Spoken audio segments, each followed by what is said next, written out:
Good morning बच्चों।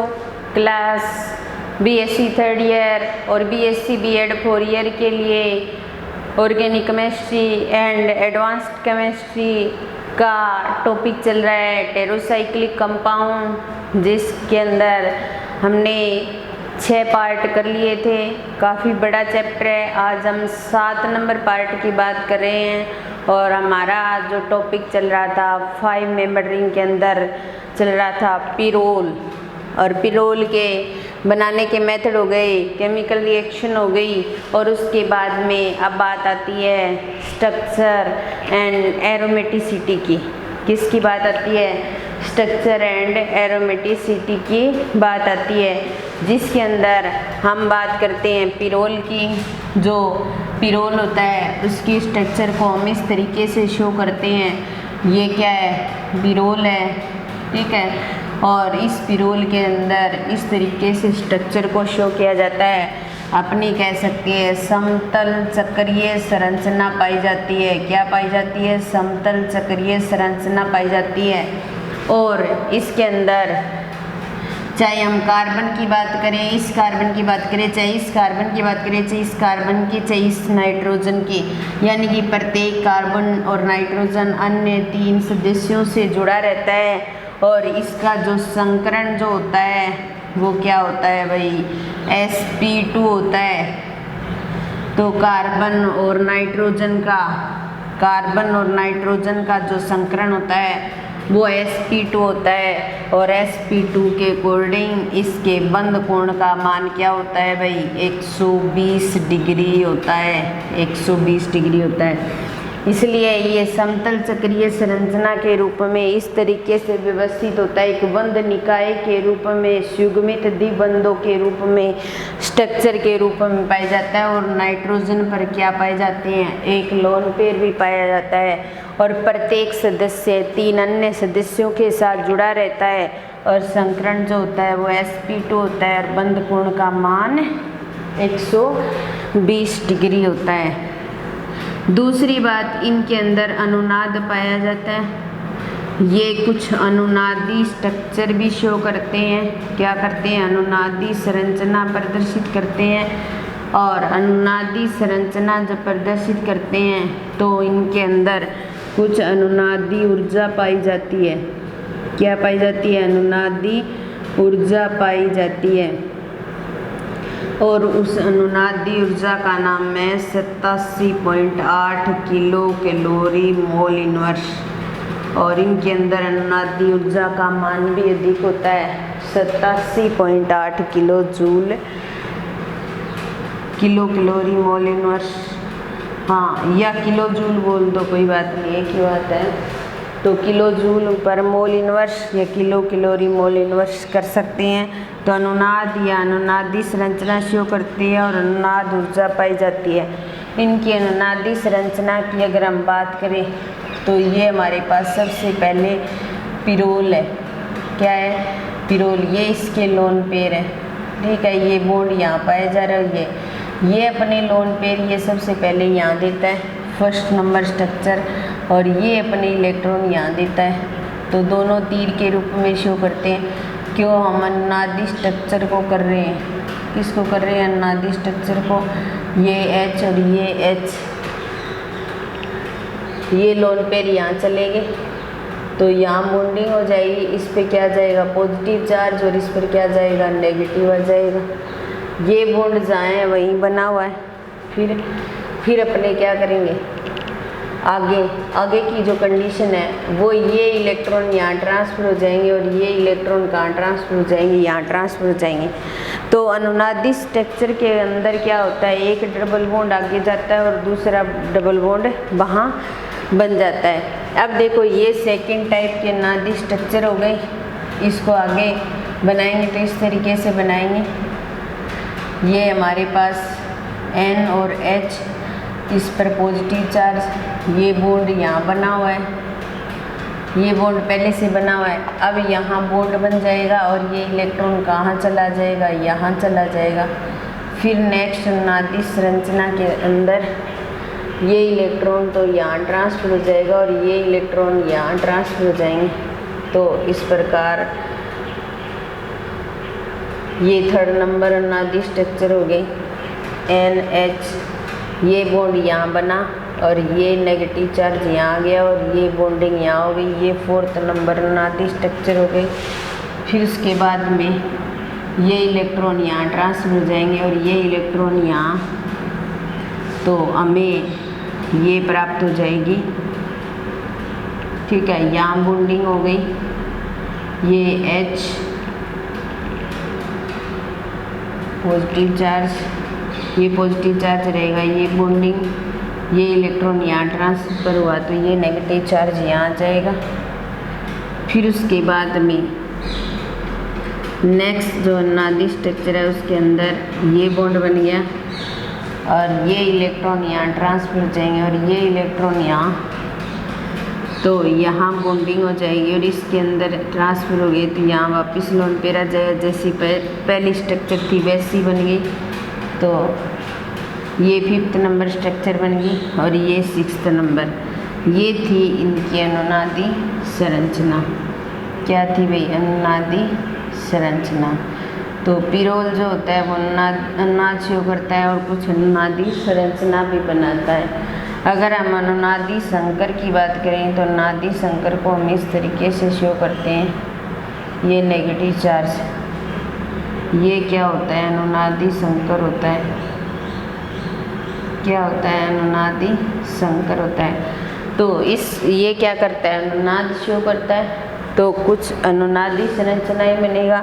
अनुनाद ऊर्जा होती है और उस अनुनाद ऊर्जा का मान होता है 87.8 किलो जूल मोल इनवर्स, ठीक है। ये पिरोल है, इसके इलेक्ट्रॉन यहाँ ट्रांसफर है, यहाँ ट्रांसफर है, यहाँ नेगेटिव चार्ज आ जाएगा। नाइट्रोजन के 4 बॉन्ड बन गए पॉजिटिव चार्ज, ये इलेक्ट्रॉन यहाँ ट्रांसफर हो गया और ये यहाँ, तो यहाँ बन गया। ये इलेक्ट्रॉन यहाँ ट्रांसफर हो गया, यहाँ नेगेटिव आ गया। फिर ये इलेक्ट्रॉन यहाँ बॉन्डिंग हो जाएगी, नेगेटिव चार्ज आ गया जाएगा। फिर यहाँ बॉन्डिंग हो जाएगी और वापस नाइट्रोजन के पास इलेक्ट्रॉन चले जाएंगे। स्ट्रक्चर जैसी फर्स्ट थी वैसी प्राप्त हो गई। तो इस तरीके से कुछ अनुनादी संरचनाएं शो की। अनुनादी संकर को भी प्रदर्शित किया और अनुनादी जो ऊर्जा होती है वो 87.8 किलो जूल पर मोल इनवर्स होती है। इस तरीके से हम इसकी स्ट्रक्चर और एरोमेटिसिटी को शो कर रहे हैं। अब तो हमने इनकी संरचना और संकरण की बात की। उसके अलावा एरोमेटिसिटी को शो करने के लिए हक्कल का नियम लागू होता है। हक्कल का नियम लागू होता है और उस हक्कल के नियम के अकॉर्डिंग 4n+2 पाई इलेक्ट्रॉन होने चाहिए। और 4n पाई इलेक्ट्रॉन का मतलब 2 पाई इलेक्ट्रॉन हो, 6 पाई इलेक्ट्रॉन हो, 10 पाई इलेक्ट्रॉन होने चाहिए, 14 पाई इलेक्ट्रॉन होने चाहिए, मतलब आगे तक इतने पाई इलेक्ट्रॉन होने चाहिए। नंबर एक बात। दूसरा, उनके अंदर साइक्लाइजेशन होना चाहिए। क्या होना चाहिए? साइक्लाइजेशन होना चाहिए। साइक्लाइजेशन का मतलब होता है संयुग्मन की कंडीशन, और संयुग्मन की कंडीशन मतलब डबल सिंगल डबल हो या डबल सिंगल नेगेटिव चार्ज हो, डबल सिंगल लोन पेयर हो, ये लगभग क्या होती हैं संयुग्मन की कंडीशन के अंदर आती है। सारे संयुग्मन कोई ज़रूरी नहीं है साइक्लाइजेशन शो करें, लेकिन मतलब ये कंडीशन होनी चाहिए। ये दोनों कंडीशन जहाँ अप्लाई होती है वो कंपाउंड क्या होता है? एरोमेटिक कंपाउंड होता है। क्या होता है? एरोमेटिक कंपाउंड होता है। जैसे हमारे पास पिरोल है और पिरोल के पास में ये नाइट्रोजन और ये H और ये H और ये 2, इसके पास 2 पाई इलेक्ट्रॉन ये हो गए। 2 पाई इलेक्ट्रॉन कितने हो गए? 4 पाई इलेक्ट्रॉन हो गए और 2 लोन पेयर हो गए +2 बन गए ना 6 पाई इलेक्ट्रॉन और 6 पाई इलेक्ट्रॉन। और उसके बाद में साइक्लाइजेशन देखते हैं। डबल सिंगल लोन पेयर है, फिर single double, double single double, सारी कंडीशन पाई जा रही है। इसका मतलब पिरोल क्या होता है? एक एरोमेटिक कंपाउंड होता है। क्या होता है? एक एरोमेटिक कंपाउंड होता है। तो हक्कल के नियम के अकॉर्डिंग एरोमेटिसिटी को इसी प्रकार देखा जा सकता है, ठीक है। तो ये थी इसकी स्ट्रक्चर और एरोमेटिसिटी की बात। इसके अलावा MOT मोलिकुलर ऑर्बिटल थ्योरी के अकॉर्डिंग भी हम क्या कर सकते हैं? एरोमेटिसिटी स्ट्रक्चर बना सकते हैं पिरोल की। तो एमओटी थ्योरी के अनुसार भी हम स्ट्रक्चर बनाएंगे पिरोल की।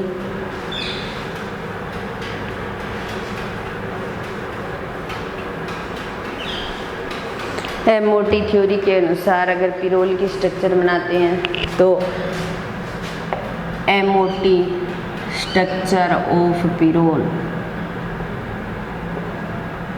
हमारे पास पिरोल जो है उसके अंदर कार्बन है और कार्बन का परमाणु क्रमांक 6 होता है, तो 1s2 और 2s2 और 2p2 ले सकते हैं, या इसे ऐसे लिख सकते हैं 1s2 2s1 एक p में चला जाए तो 2px1 और 2py1 और 2pz1 ये कर सकते हैं।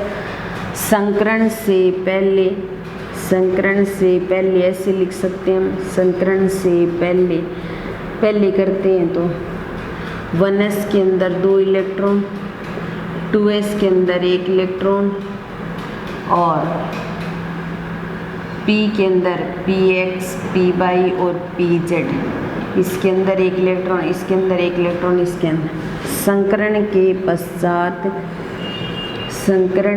पश्चात अगर बात करें तो ये 1s और 1s के अंदर 2 इलेक्ट्रॉन, ये 2s और 2s के पास में 1 इलेक्ट्रॉन और इसके साथ 2p मिल जाएंगे, तो एक तो s हो गया और ये p हो गया और ये p हो गया, क्या बन गया sp2 संकरण, और एक क्या रह गया pz खाली रह गया, असंकरित कक्षक।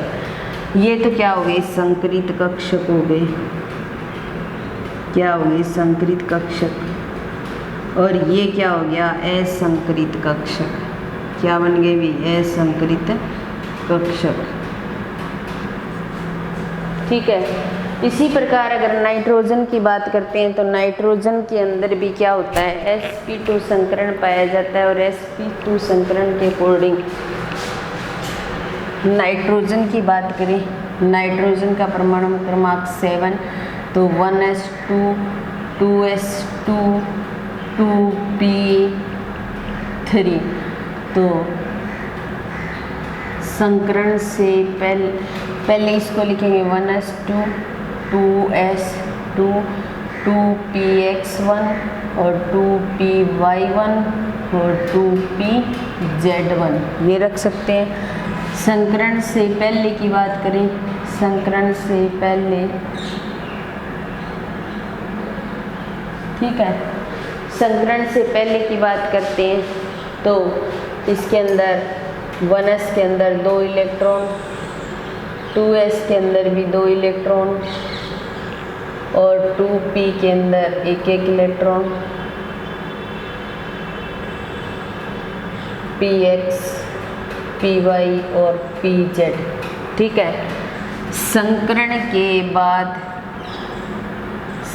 के पश्चात या संकरण के बाद तो ये 1s के अंदर 2 ही रहेंगे, 2s के अंदर भी 2 ही रहेंगे, और जो p कक्षक है वो क्या करेगा, इसके साथ मिल जाएगा और इसके साथ मिल जाएगा, तो ये इस तरीके से बनेगा, एक तो s है और 2 क्या है p है, तीनों मिलकर के क्या बना रहे हैं sp2। ठीक है, और pz क्या रह गया असंकरित, तो ये तो क्या हो गए संकरित कक्षक हो गए, क्या हो गए संकरित कक्षक, और ये क्या रह गया असंकरित कक्षक, क्या रह गया असंकरित कक्षक। तो जो संकरित कक्षक होते हैं वो तो नाइट्रोजन के संकरित कक्षक कार्बन के साथ, कार्बन के संकरित कक्षक नाइट्रोजन के साथ, और एक कार्बन के संकरित कक्षक दूसरे कार्बन के संकरित कक्षक के साथ बॉन्डिंग करके क्या करते हैं सिग्मा बॉन्ड बनाते हैं। कितने 3-3, प्रत्येक ग्रुप क्या करता है 3-3 सिग्मा बॉन्ड की फॉर्मेशन करता है। तो इस तरीके से अगर हम पिरोल के एमओटी स्ट्रक्चर की बात करें तो देखिए हमारे पास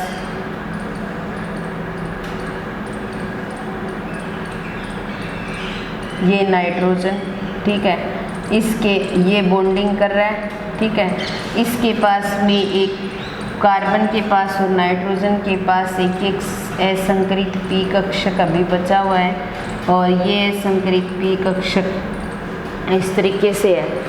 ये असंकरित पी कक्षक इनके साथ इस तरीके से बॉन्डिंग करता है, ये इसके साथ करेगा, फिर ये इसके साथ करेगा, फिर ये इसके साथ करेगा, और ये इसके साथ। ये जो संकरित कक्षक है वो इस तरीके से बॉन्डिंग करेगा इनसे, और इस प्रकार, ठीक है।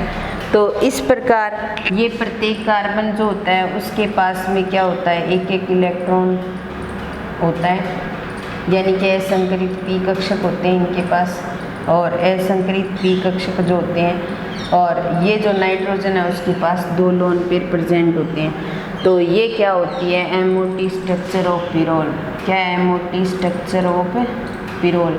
यहाँ पर हमारे पास में एक ही ब्लैक मार्कर है, इसलिए इस स्ट्रक्चर को मैंने ऐसे बनाया, बाकी नोट्स में कलर पेन से बनाया हुआ है, आपको समझ आ जाएगी अच्छे से। तो पिरोल की स्ट्रक्चर और एरोमेटिसिटी की हम बात करते हैं, तो स्ट्रक्चर से संबंधित अगर बात करें तो समतलीय चक्रीय संरचना के रूप में पाया जाता है। संकरण sp2 होता है। प्रत्येक कार्बन और नाइट्रोजन 3 अन्य एलिमेंट्स से जुड़े रहते हैं, और इनके अंदर अनुनाद पाया जाता है। अनुनादी संरचना शो करते हैं, और अनुनाद जो ऊर्जा होती है वो 87.8 किलो जूल मोल इनवर्स होती है। अगर एरोमेटिसिटी की बात करें तो हक्कल नियम फॉलो होता है। हक्कल नियम के अकॉर्डिंग 4n+2 पाई इलेक्ट्रॉन होने चाहिए, और साथ में साइक्लाइजेशन भी होना चाहिए। अगर साइक्लाइजेशन नहीं होता तो वो एरोमेटिक कंपाउंड नहीं है। अगर उसके पास में 6 पाई इलेक्ट्रॉन प्रेजेंट है, लेकिन अगर वो साइक्लाइजेशन में पार्टिसिपेट नहीं कर रहा तो वो एक एरोमेटिक कंपाउंड नहीं हो सकता। अगर हम एमओटी स्ट्रक्चर की बात करें तो कार्बन का 6 परमाणु क्रमांक होता है 1s2 2s2 2p2 लिख सकते हैं। एक इलेक्ट्रॉन इसके पास चला गया तो 1s2 2s1 बन गया, 2px1 py1 pz1। संकरण से पहले 1s के पास 2 इलेक्ट्रॉन, 2s के पास 1, px के पास 1, py के पास 1, pz के पास 1। संकरण के पश्चात ये एक pz बाहर निकल जाएगा। ये तो संकरण में भाग लेंगे तो संकरित कक्षक होंगे, ये सारे क्या बनाएंगे, सिग्मा बॉन्ड बनाएंगे। जो असंकरित कक्षक दूसरे असंकरित कक्षक के साथ में पार्श्ववर्ती व्यापन करता है, और पार्श्ववर्ती व्यापन करके हमेशा ही क्या करता है, पाई बॉन्ड का निर्माण करता है। नाइट्रोजन का 7 परमाणु क्रमांक होता है, इस तरीके से लिख सकते हैं। इनको अलग अलग लिख दिया। संकरण से पहले ये कंडीशन थी, संकरण के पश्चात ये तीनों मिलकर के sp2 संकरण बनाते हैं, और एक pz कक्षक असंकरित कक्षक के रूप में रहता है। संकरित कक्षक जो होते हैं वो दूसरे एलिमेंट के साथ में सिग्मा बॉन्ड बनाते हैं, लेकिन जो असंकरित कक्षक होते हैं वो पार्श्वीय अतिव्यापन करते हैं। तो प्रत्येक कार्बन के पास में और प्रत्येक नाइट्रोजन के पास एक एक असंकरित कक्षक है। ये दूसरे असंकरित कक्षक के साथ पार्श्ववर्ती व्यापन करता है। पार्श्ववर्ती व्यापन ये होता है इस तरीके से। तो ये इस तरीके से अतिव्यापन करना क्या होता है, पार्श्ववर्ती व्यापन होता है। तो ये एक दूसरे के साथ अतिव्यापन कर रहे हैं इस तरीके से, और अतिव्यापन कर रहे हैं, इसीलिए इनके अंदर क्या बनता है, पाई बॉन्ड बनता है। तो कार्बन और कार्बन के बीच में पाई बॉन्ड की फॉर्मेशन हो जाती है, और जो हमारे पास में नाइट्रोजन होता है उसके पास में लोन पेयर बचे रह जाते हैं। तो इस प्रकार हमारा 5 मेंबर रिंग का पिरोल टॉपिक है जो कंप्लीट होता है। 5 मेंबर रिंग के अंदर और भी टॉपिक पढ़ेंगे हम, फ्यूरेन पढ़ेंगे, थायोफिन पढ़ेंगे, लेकिन फ़िलहाल हमने पिरोल की शुरुआत की, उसके बनाने के मेथड, उनकी केमिकल रिएक्शन, उसके स्ट्रक्चर से संबंधित बात, उसके भौतिक रासायनिक गुण से संबंधित बात, उनकी एरोमेटिसिटी की बात, और उसके एमओटी स्ट्रक्चर ऑफ पिरोल की बात भी की। हक्कल का नियम जो होता है ना, उसके अंदर 4n+2 पाई इलेक्ट्रॉन के साथ साथ उसके अंदर साइक्लाइजेशन भी होना आवश्यक है। अगर साइक्लाइजेशन नहीं होता ना तो फिर वो कंपाउंड, एरोमेटिक कंपाउंड नहीं माना जाएगा। तो इसके साथ ही पिरोल वाला टॉपिक कंप्लीट हो गया। नेक्स्ट हम फ्यूरेन को लेंगे, वो फिर नेक्स्ट क्लास में लेंगे। क्लास का समापन करते हैं यहीं। धन्यवाद।